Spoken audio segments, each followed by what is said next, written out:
Well, let's go live now to New York and speak with Jason Johnson, a political analyst and professor of politics at Hiram College. Jason, a very warm welcome to the programme.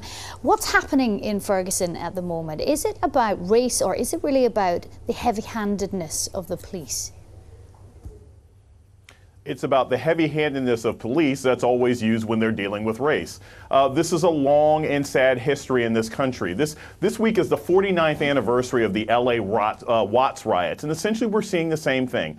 Overly aggressive police forces that act like occupying armies in communities of color in the United States. And that's where so much of this violence comes from, and why so far no one's really been able to solve it. And the police chief was quoted as saying that he thought the police presence was appropriate, but on the pictures I'm seeing, it really does look like a militarized zone. And for me personally, that's surprising.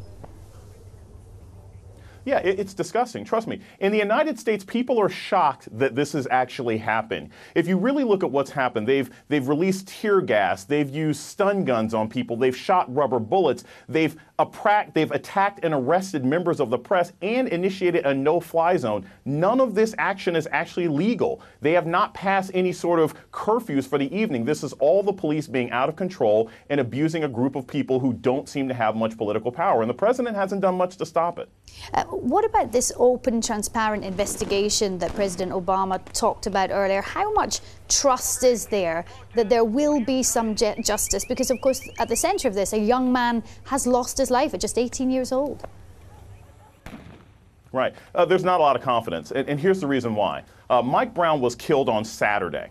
Here we are, it is Thursday, and witnesses to the shooting have yet to be interviewed by the local police. We know that some of them may have talked to the FBI, but we don't know what kind of evidence has been collected. There's been no real communication one way or another, and the identity of the man who did the shooting has still not been revealed. And given the fact that he is a public employee and that taxpayers pay for his salary, it is an absolute embarrassment that this man hasn't been revealed, and that's one of the reasons people are protesting.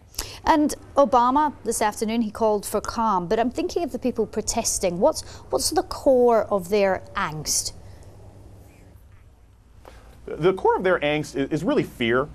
It's fear because if you look at the behavior of the police, usually when there's national attention placed on a local issue of violence or race, the police scale back. They decide, wait, we need to behave better because there's international spotlight. But they've gotten more aggressive, and the residents recognize that if they don't go out and protest, this kind of behavior will continue. If a young man can be shot in broad daylight by a police officer, some reports saying at point-blank range, they know that if they don't bring a tremendous amount of attention, this kind of violence and oppression will continue from the local police.